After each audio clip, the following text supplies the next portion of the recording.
Tov, good evening. Shalom. Elder O back with you once again.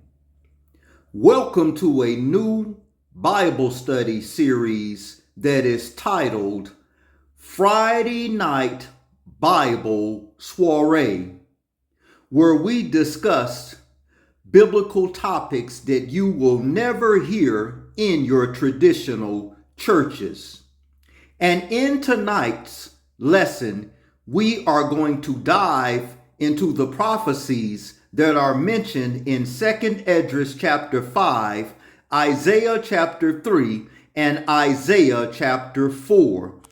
This Bible study lesson that is done on Friday nights is not for the spiritually immature, and it is not for the tender-eared. So this is an adult conversation, not that there will be any profanity or anything like this, but we are dealing with adult topics that does not involve the spiritually tender-eared or the youth. So I am giving you a respectful warning. If children are in your presence or those that are spiritually immature, I would pause this lesson and give them time to leave out of the room. I am not going to use profanity or anything of that matter, but we are dealing with uncomfortable truths that are never taught in today's church. Let us start off this evening's lesson in the book of 2nd Esdras, chapter 5. And before we do, family, I have a powerful video clip that I will share with you all at the close of this lesson. Stay tuned. Book of 2nd Esdras, chapter 5, verse 8. There shall be confusion also in many places, and the fire shall oft sent out again, and the wild beast shall change their places, and menstruous women shall bring forth monsters. What are these monsters that are being referred to? Unruly, undisciplined children who are fatherless. Let us go to the book of Isaiah or Yeshayahu, chapter 3, and let's pick it up at around verse 12. Book of Isaiah, chapter 3, verse 12. As for my people, children are their oppressors, and women rule over them. O my people, they which lead thee cause thee to err and destroy the way of thy paths. Wait till I share with you the video that I'm about to share. Verse 13. Yahuwah standeth up, not Lord, to plead, and standeth to judge the people. Yahuwah will enter into judgment with the ancients of his people and the princes thereof, for ye or you have eaten up the vineyards, the spoil of the poor is in your houses. What mean ye that ye beat my people to pieces and grind the faces of the poor, saith Yahuwah, not Lord. Verse 16, moreover Yahuwah saith, because the daughters of Zion are haughty, meaning proud, and walking with stretched forth necks and wanton eyes, walking and mincing as they go, and making a tinkling with their feet. Listen. This prophecy is unfolding right before our very eyes.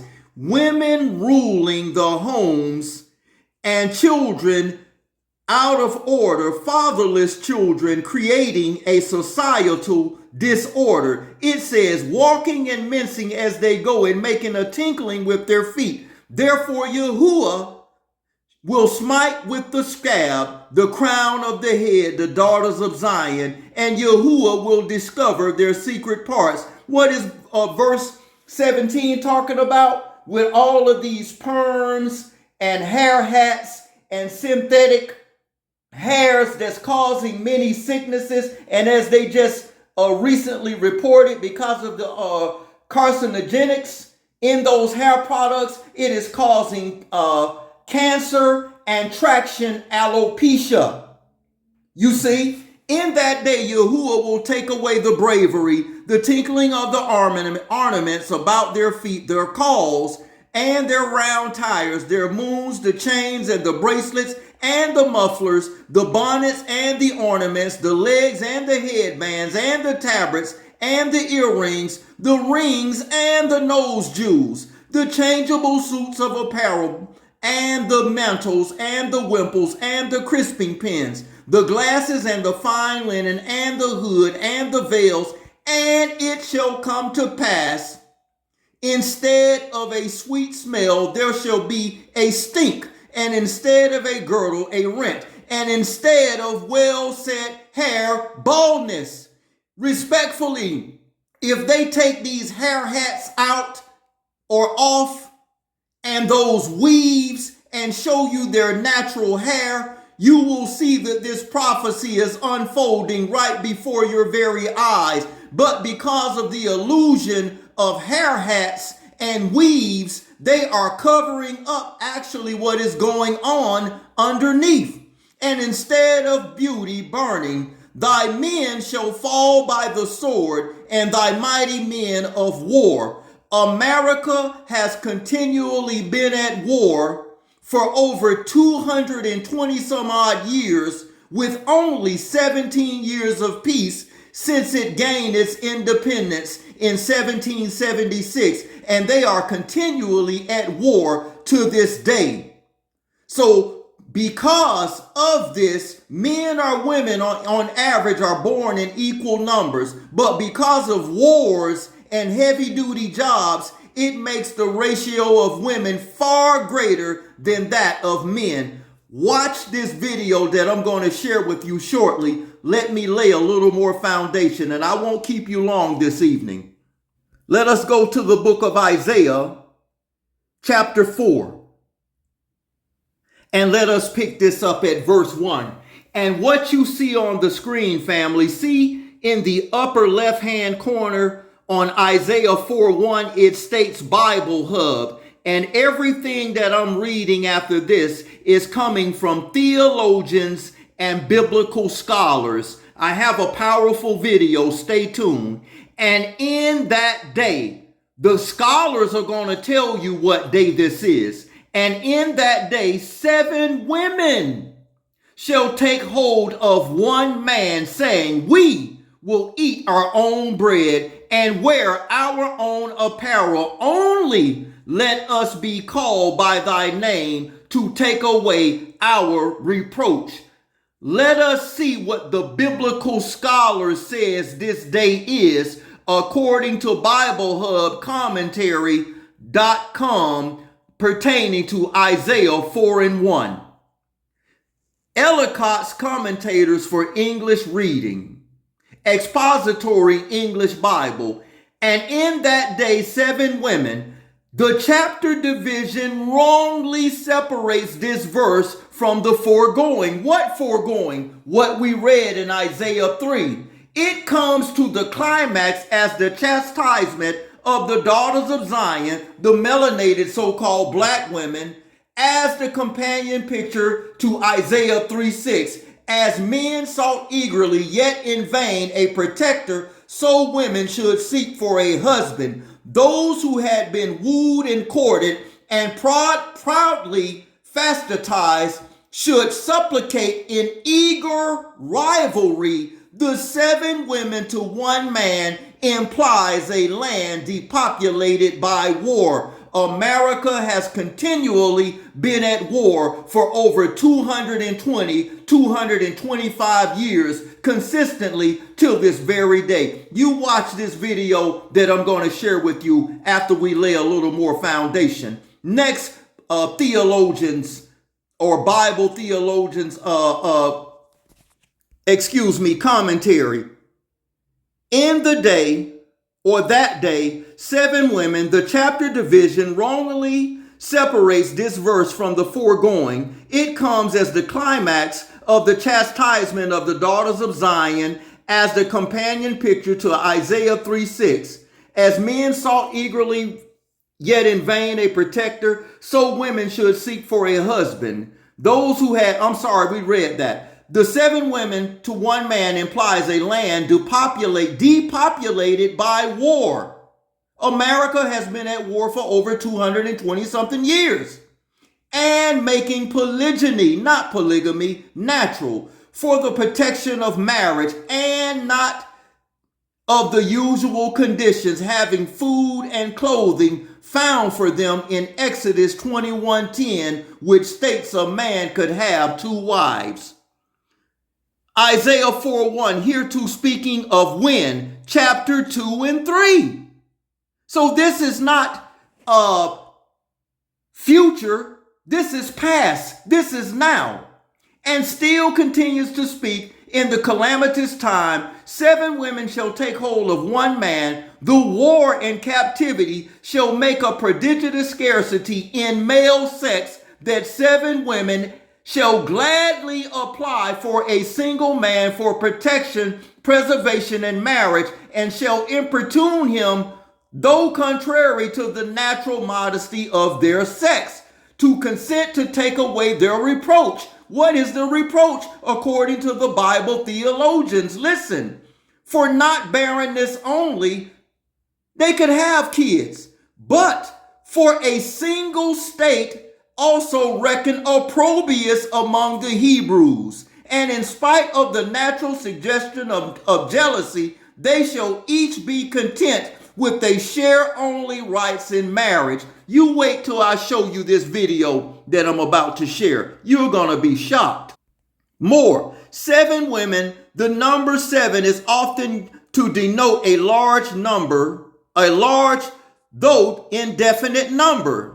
Leviticus 26:28, Proverbs 24:16, Zechariah 3:9. It means that so great should be the calamity, so many men would fall in battle, that the women would, contrary to their natural modesties, become suitors to a single man to obtain him as a husband and protector. Shall take hold, shall apply. The expression shall take hold denotes earnest and their application. We will eat our own bread. Meaning they have their own job. They have this and that. We do not ask this in order to be maintained. The majority of the women are educated and they are career women, but they are single mothers, childless, or they have no husband or a man.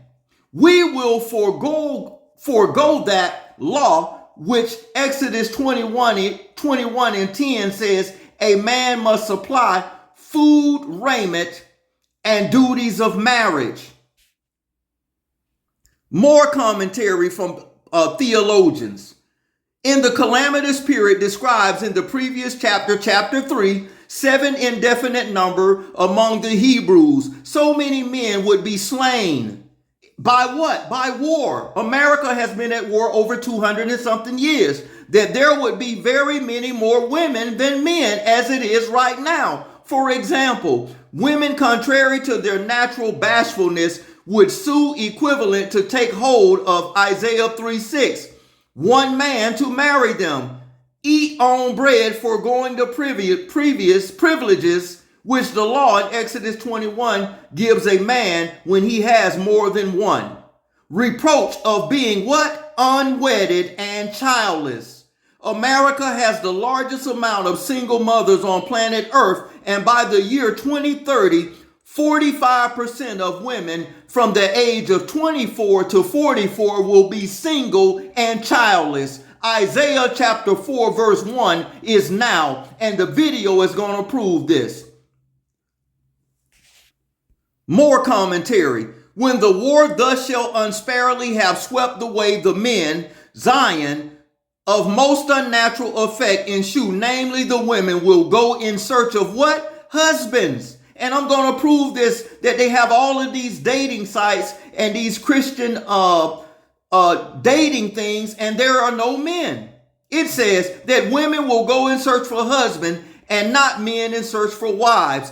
And 7 women lay hold to 1 man in that day, saying, we will eat our own bread and wear our own clothes. Only let us be called or by your name to take away the reproach. The division of this chapter here is wrong, as this verse is the closing of the prophecy against women that was mentioned in Isaiah 3.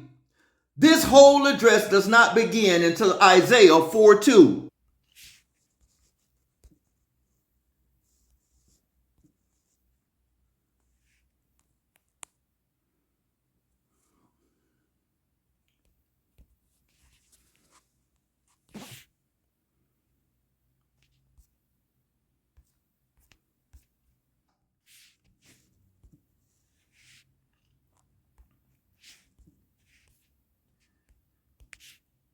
These are biblical truths that you will never hear in your traditional churches. Why? Because the pastors are deliberately misleading and deceiving the women instead of telling them the truth according to what the Bible says. Because you know why? The women are the largest financial contributors in the church.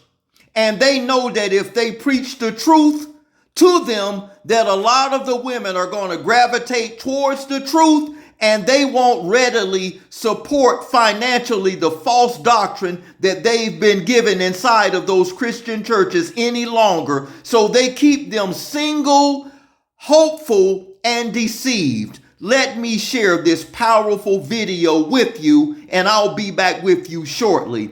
Friday night Bible Soiree with Elder O. Pay attention. Listen. Fair use. The entire world is protesting against the United States.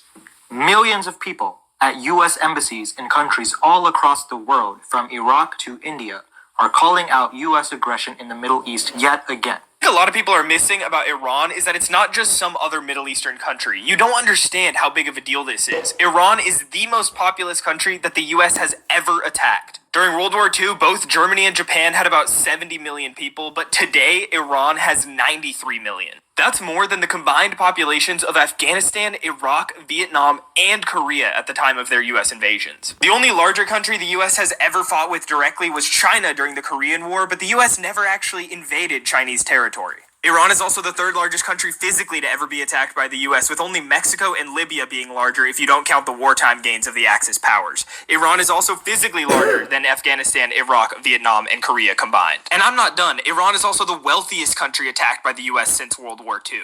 With a GDP that topped out a couple of years ago at about $500 billion US, that's higher than every single country the US has had a major war with since World War II combined. Wow. The U.S. has invaded 70 nations since 1776. The U.S. was founded on the promise of liberty. Since then, it has used military force in over 70 countries. The pattern started early and never stopped. Native American tribes faced the military machine first. Then came Mexico, the Caribbean islands, and the Pacific. In 1898, America seized Puerto Rico, Guam, and the Philippines. World War II put American troops on every major continent. After 1945, a new strategy emerged. Why declare war when you can intervene quietly? Vietnam, Korea, and Iraq became names tied to occupation.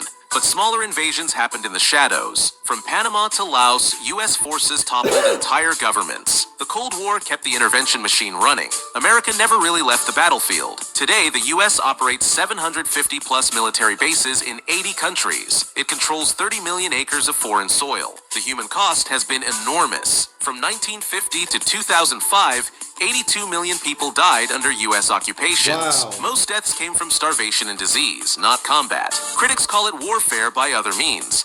The pace hasn't slowed in recent years. U.S. jets bombed Syrian targets. American soldiers died fighting in Niger. A U.S. drone killed Iran's top general, Qasem Soleimani. American forces left Afghanistan after 20 years of war. But military bases in Iraq, Africa, and Europe remain active. As of 2025, America still has troops in 60-plus nations. The U.S. sends billions in weapons to Ukraine each year. Wow. It arms Taiwan to fight against China. Military drills now focus on possible wars in the Pacific. This strategy sparks constant political debate. Listen.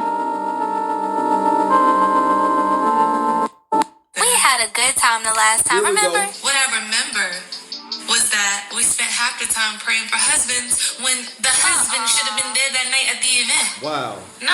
You're being dramatic. It was a few dudes there. It was 3 guys there, and 2 of them were there with their girlfriend. And then the other one was there with his wife.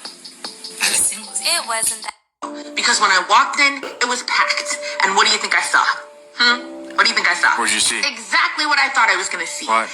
80 women sitting alone. No men in sight. Look. I saw so many black women try to solve a problem in dating by starting to host events in person, trying to create third spaces to facilitate dating like offline. And you know what would happen every single time? The men were not signing up. They would be selling tickets to speed dating, and they would always end up with men's tickets on sale.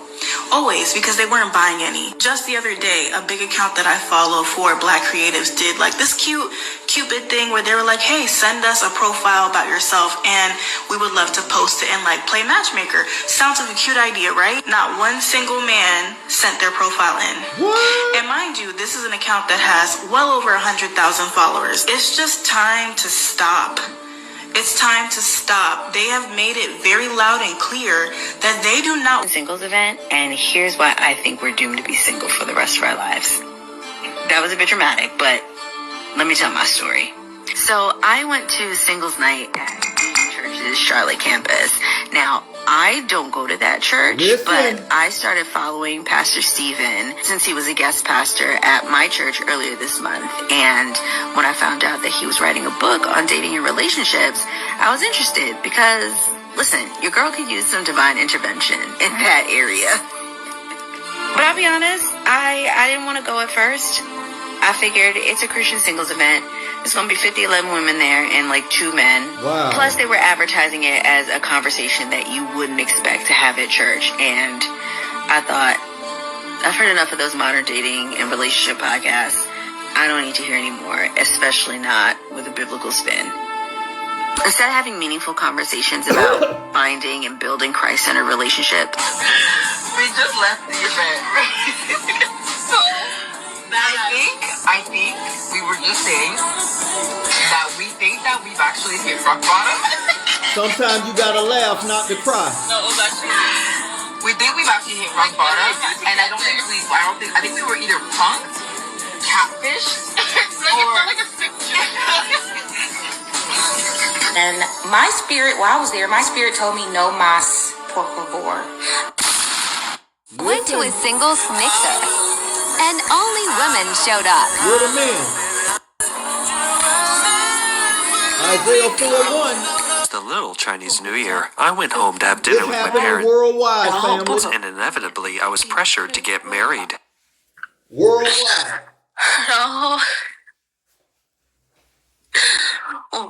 My parents said I ruined my postgraduate studies, that I've studied too much and can't find a partner, that I shouldn't have gone to graduate school.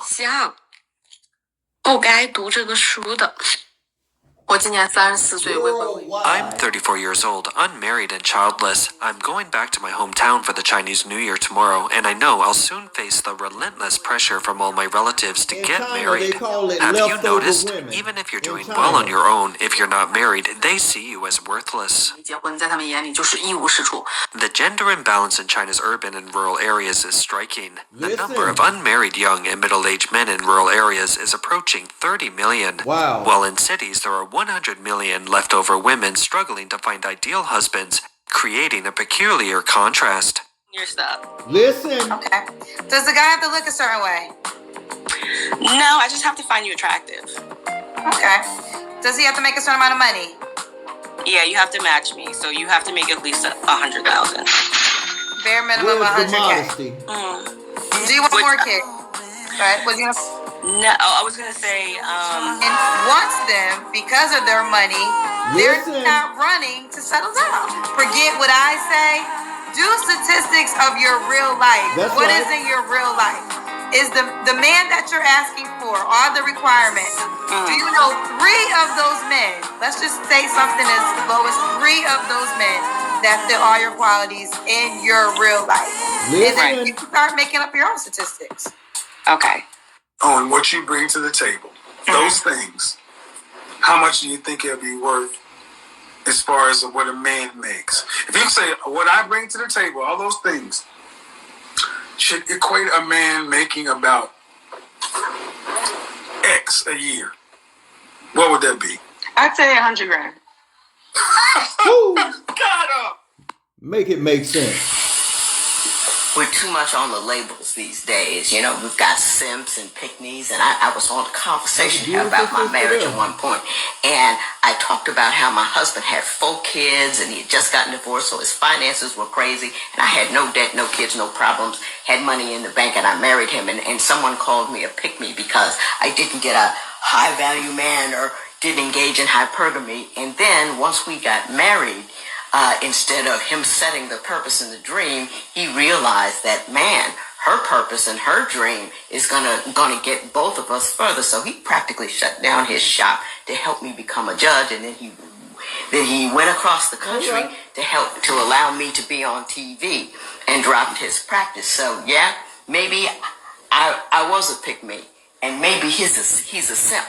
But given the way things turned out, I'm simply glad he picked me. Woo. And you would be too. That's right. Finished up a really complicated case. Polygamy is this family with one man and his 4 wives brought the broken rules of their relationship into divorce court.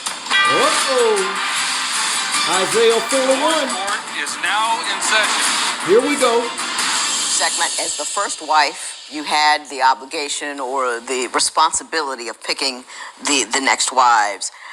Dowdy, you have 3 other wives other than Segment. There's Dina there. We have Charlotte and Alexandria. Pay close attention Charlotte to the facial expression of the women in the back family. All 4 of you are still currently married to Mr. Shabaka, but Segment, you want to leave. Yes. You were saying to me, because I was questioning at one juncture his ability to meet the emotional needs of so many women. You say he is, in fact, able to do that. Why don't you explain that to me? He's a Romeo behind closed doors. He's going to make you feel so loved. He's going to make it seem like you're the only woman on earth, even though you know he have everybody else. It's just like what he gives is like a dream, and you can't wait to return back to it. So you wait. Can you co-sign on that? When he's with you, he's all yours, exclusive. You're the only woman in the world. Yes. Charlotte and Alexandria, do you feel that way too when he's with you? Yes, I feel. Yes, I do. I feel like even when he was somebody else, he's still thinking about me. Charlotte, I like you. Pressure. Yes, I do. Yes, I do. Pressure. Alexandria, yes. Let me ask you this. Do you feel the same since you stepped out? If only you had a 4th of it. Right. There's no 4th. I get the whole thing. You get the whole thing. So you get the whole thing. So you don't feel like you are sharing so much as you get everything you need from him. I do. The only time I feel like I'm sharing is when we all having dinner. Say what? That's when we share. Other than that, I get everything that I need. Okay. What do you think is the problem between Segment and Dowdy?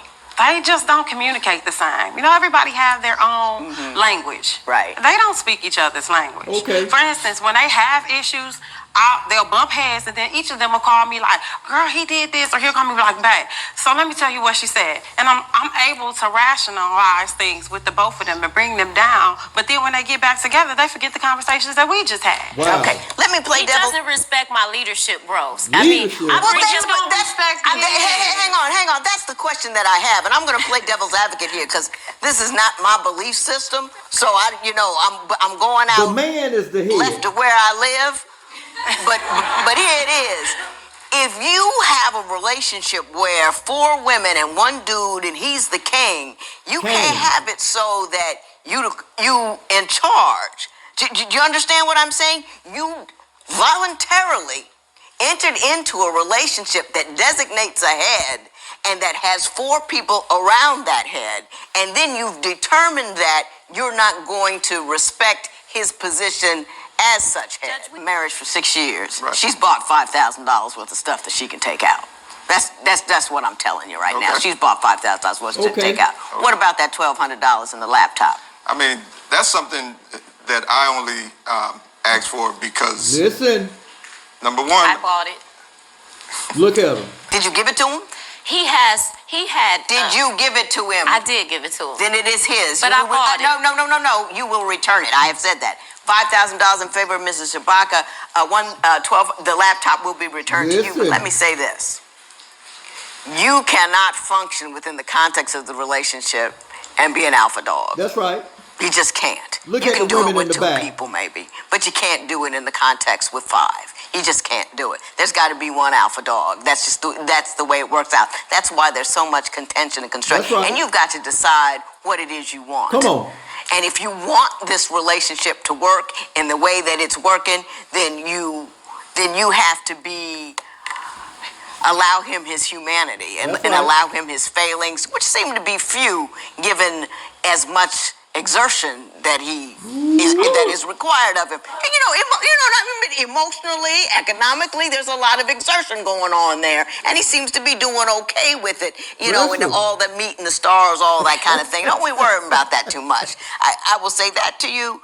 I would say I would not be able to function in this relationship because I like to be in charge of what I like to be in charge of. And I only want to disagree with one tenet that you said, and that's about women not being able to work together because they'll have men come in and control them. I think women are capable of working together and working on their own and not being... Women do not want to give up their resources to another woman, that just in general. But no, I don't want to give my resources to man or woman. I don't want to give up my resources. But if they are in love, you volunteer it. No. That's where I'm just saying, this is where I disagree with your tenet.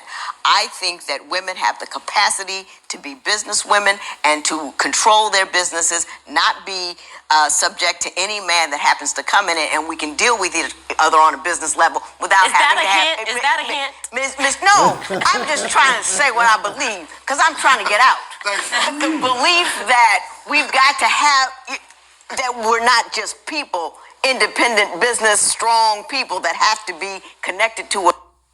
You're not able to completely commit to the character.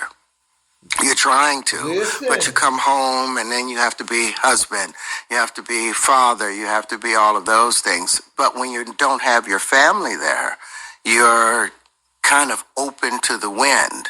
Everybody wants to hang out with you. Right. So I've had to, my wife, she'll let me go to the job the first few days by myself so I can lock in, maybe a week. But then after that, she comes.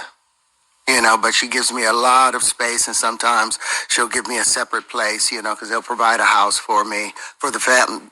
They'll provide housing for me, but then she will get a separate place where the kids are, and sometimes will let me be over there if I've got to go and do the work I need to do.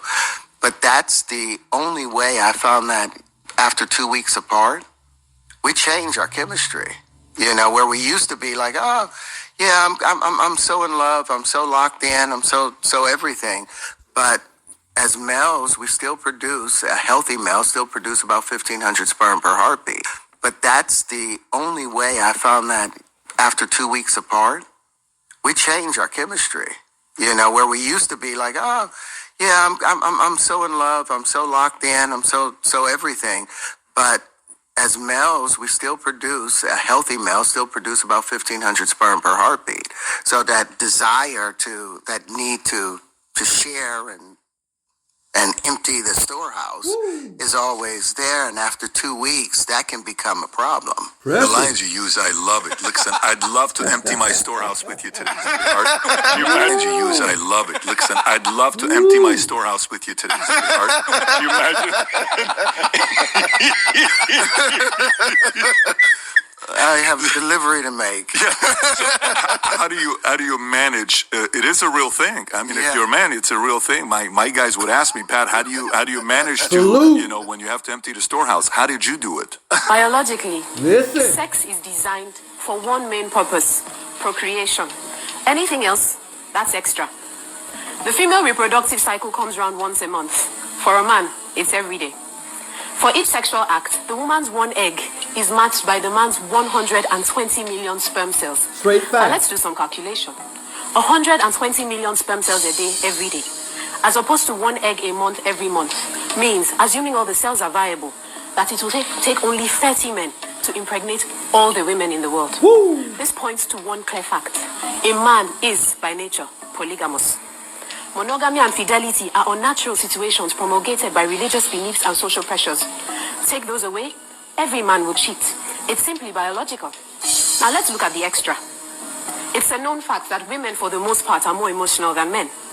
So it's natural that after a sexual encounter, she'll be attached. But because a man is visual and logical in nature, there's no emotion involved. For him, it's just a physical release that's got nothing to do with love. A man loves his woman by protecting and providing for her. Period. It's really quite simple. For a man, the physical and the emotional, two separate entities. Thank you.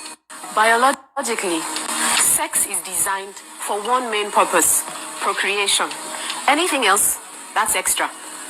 The female reproductive cycle comes around once a month. For a man, it's every day.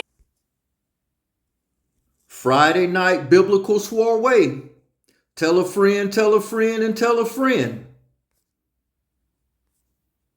Psalms 85:11, where the truth is oozing out of the earth, family. Am I therefore become your enemy because I tell you the truth? I palau, or as they say, pray not. Prophecy is quickly unfolding right before our very eyes. Isaiah 4:1, 7 women to 1 man. Many think prophecy only speaks about the end of the world, but the Bible or the scripture also describes the condition of society before the return of the Creator and judgment. As mentioned in Malachi 4:6, where he states he will place a curse upon the earth until the hearts of the fathers are turned toward the children, and the children's heart are returned back unto their fathers. Like, share, and subscribe to the channel. There is so much more to come. Stay tuned for tomorrow's lesson, Why Satan Hates Marriages. Elder O signing off. This concludes Friday night's biblical Soiree. Stay tuned for much more to come. Much ahab, much love, family. Elder O signing off. Shalom.